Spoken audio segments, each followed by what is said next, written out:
What's going on, everybody? Hope you're all having a fantastic day today. Now, today is going to be a topic about Call of Duty and Activision, but I hope you guys don't mind. I know in the past I've gotten a lot of feedback for Battlefield players that, they don't like watching other gameplay while I talk about Battlefield, but I've been playing a ton of Halo Infinite lately, and I got tons of cool clips here. We actually called an L in this gameplay, but I absolutely popped off. The recording is a little late here. I think I missed about 12 kills of action so far, but still, it's still tons of more content to show off in this exact footage. I think you guys will really enjoy it. But again, like I said, I hope you guys don't mind too much. I've just been grinding the hell out of this game. It's the first time I've actually felt like a development team really put forth true effort into making sure that their game is polished off and good to go.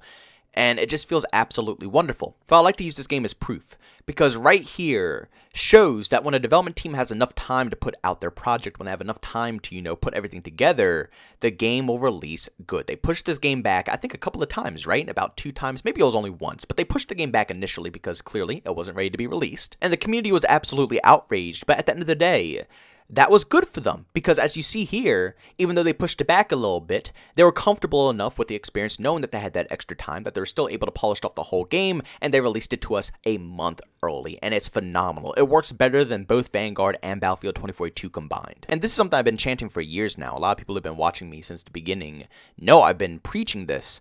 But Call of Duty seriously has to hop off of the year-to-year release cycle.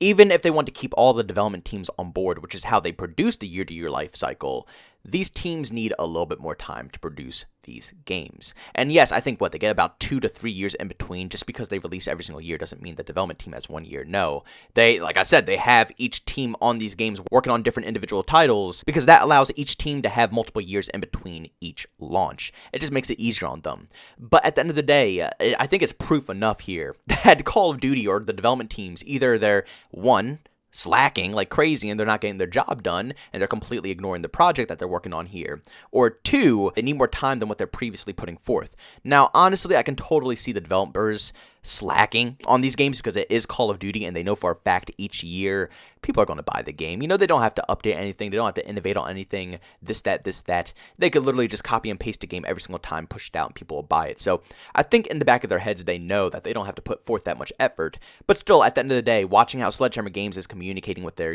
their fan base, changing a bunch of things in the game, adding in things, nerfing, buffing, they're doing everything the community possibly wants, and they fixed everything previously from Modern Warfare into this game right here. And also just seeing the overall innovation of Modern Warfare 2019, regardless if you like it or not, because for me personally, I despise that game with all my heart, but I could still respect it enough that Infinity Ward stepped out of the boundaries big time. That was probably the biggest jump that I've ever seen Call of Duty take. Just everything, just down to the core game itself. It was absolutely insane, and because they did that, they got a massive following, they got a bunch of new people to support the game, and obviously Warzone came out and it blew up even more. But with these things being said, I think the developers do care about their titles. I think they do care about putting out a solid Call of Duty game. So what it comes down to is the publishers, the people who are giving them the set schedules and are forcing out these games back to back to back. It's not going to work out that way. As long as Call of Duty is going to be doing this, we're going to see the same thing every single year. The games might be improving a little bit here and there, but down to the core, these developers don't have enough time to actually put together a really solid game while still innovating and making sure it feels like Call of Duty while branching out and trying something new. Like we see right here with Halo Infinite. They had all the time in the world to develop this game, and obviously, as we see, they were able to combine both the OG players and also the new players into one game, allowing both of us to enjoy this overall experience without having one side saying, oh, this game is awful, or the other side saying, this game is amazing. That's what Call of Duty is every single year. It's always split directly in half. Either people are going to absolutely love it, or people are going to absolutely hate it. But this right here, Halo Infinite, is a masterpiece because they had the time to go ahead and create it. They were able to make, like I just said, an overall experience for everybody to enjoy, and it's working. So I think it's clear as day that the only way that we're going to be able to see a good Call of Duty game nowadays is either if Activision no longer is the publisher for this game, which is highly unlikely, or the heads of Activision are completely pushed out and we get new people up there who have a better mindset on how to publish these games and push them out. And luckily for us, it seems like we're going to get just that. Now, if you guys don't know already, there has been so much crap going on around Activision. First off, there's been a massive lawsuit by the state of California right now for sexual harassment in the workplace.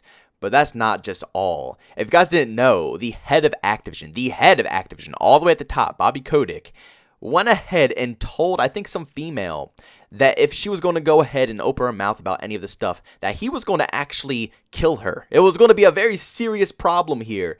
And oh my god, the internet is exploding right now. There's also been multiple cases where females have come forth and said, men have been taking advantage of them in a really bad way. I don't want to say the word there. I'm going to try to avoid that because I know how YouTube is. But Bobby didn't even say anything about it. He didn't do anything about it. He didn't even tell the board about any of these problems. He kept it quiet. Like I said, he is a scummy man to the max degree. It's disgusting. Now, what's crazy is the Activision Blizzard board of directors is saying that they are going to remain confident with Bobby Kotick. They want him to stay in charge because obviously, I can see it. From a business viewpoint, this man has made this company billions of dollars. He's clearly doing something correct for everybody there and is making everybody money. But at the end of the day, there's no excuse for this. He is a scumbag. There's a lot of great minds out there, a lot of geniuses who can handle a business. You don't need this one guy to be able to run this thing. You know what I'm saying? But yes, they're still trying to back him up. Yes, they're still trying to go ahead and, keep him in his place.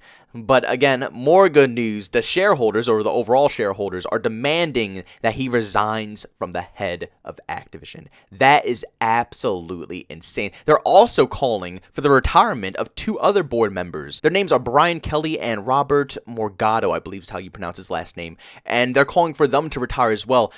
Crap is hitting the fan right now. It's not looking good for anybody. Even Bobby Kotick went ahead and put out the most crappy apology, message or whatever. It wasn't even an apology message. I think he was just trying to cover up all the facts and stuff like that. But you could tell he's full of crap. He's reading off of a script. He's trying to be as professional as he can. And obviously everybody at Activision, all the lawyers are probably trying to cover his butt right now and hide all of this stuff. No wonder he said that he's not going to take any money for the next upcoming few years until everything is situated. Because he needs to do everything in his power to make sure he doesn't look guilty. But basically what I'm hoping out of this whole situation is that these people will be taken down. I don't have anything wrong with Activision. Honestly, they are don't want to say great company, but they have produced or published some of the best games of my whole life, my childhood, and like I said, my whole life. I love a lot of the games that they publish. They are phenomenal. But the problem that we have here are the people that are running this company. I want them gone. I want them replaced. I want Activision to be restored to their former glory. I don't want them to be known as the scumbag company. I want them to be known for a company that actually produces good games. And right now they have a horrible reputation, not just because of this lawsuit and how Bobby is treating all these people and, this, that, but just simply because of how they publish these games. Year after year, they're pumping out Call of Duty titles, milking this cow without allowing their developers to have time to innovate. It's not an easy process. Yes, they have 3 years to go ahead and make a game, but it's not easy to go ahead and test out a game that's best for everybody. In order to make a game that's going to be the best of all worlds, that's going to take years and years and years and years of time, development, testing, everything that you could possibly imagine in order to make a game like you're watching here, the best of both worlds for old school fans and also new players coming into the franchise. And these people just don't have this time to do it. But fingers crossed. It's very unlikely because usually, the top dogs of these corporations are always going to be scummy. Even if Bobby gets replaced, it'll probably be by someone he already knows, and he's probably still going to get a share of the cut. It's always things that are going on behind the scenes that are scummy. But like I said, fingers crossed. If we can get in a new group of individuals who have a respect for the industry, that aren't just in it for the money, the fat check that this industry puts out for these guys, because obviously gaming isn't anything cheap. I'm pretty sure gaming actually brings in more income than both sports, TV, television, or anything that you could possibly think of, cable, whatever you even think of.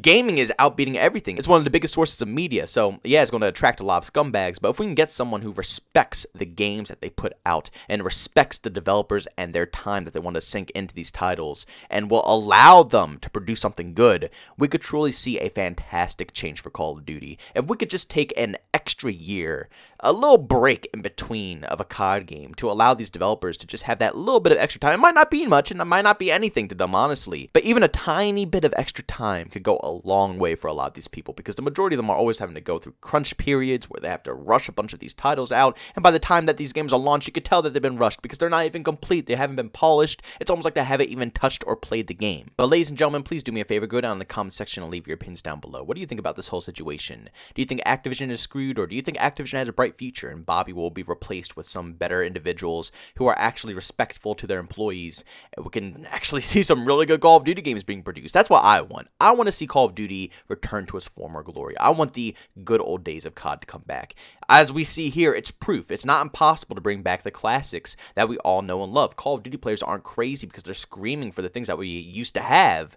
No, the developers just don't have enough time to polish off a game to make sure that's good for both the OG players and the new players. So, man, hopefully one day we could see in the future Call of Duty being a return to its classic glory. But ladies and gentlemen, thank you so much for tuning into this video. If you enjoyed it, make sure you leave a like button, say hate it, leave a dislike. Also, if you're brand new and enjoy the content, don't forget to subscribe and hit that notification button. Also, you want to chat me, there's two ways to do so. I have a Twitter and Discord, both those links are down in the description. And also, you want to catch me live streams on video games and over on Twitch, link that is in the description as well. But guys, thank you so much for tuning in. See you on the next one.